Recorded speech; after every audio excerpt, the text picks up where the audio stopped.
светлината, която озарява детството ни и го превръща в спомен, а понякога той е единственото нещо, даващо ни топлина и сили. Ако успеем да запазим искрица от тази светлина за цял живот, ще запазим умението си да обичаме, да създаваме и даряваме радост. Следващите изпълнения са Една сълза, Ти не можеш да ме спреш и El Beso del Final, изпълнени от Патрисия Симеонова, Пейти Димитрова и Ивета Костова.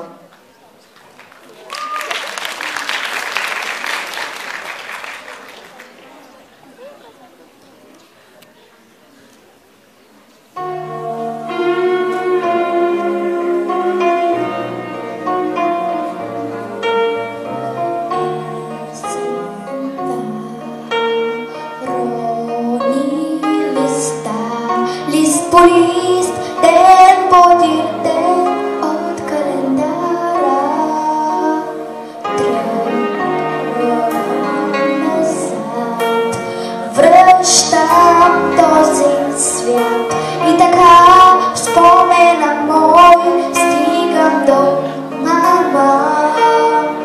До една нейна сълза, до любов и топлина, до всичко, което е тя и е мама.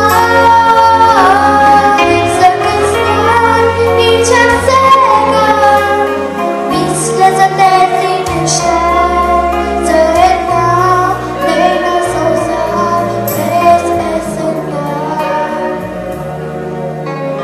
Толкова любов вече разпиля, но една, все пак една в мене остана.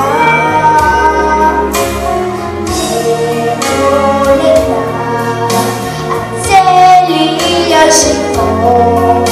И сега вече разбрах, тя е за мама. Как да й кажа накрая нещо добро да изгрява? Как да й кажа прости ми, мамо, прости?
Mama.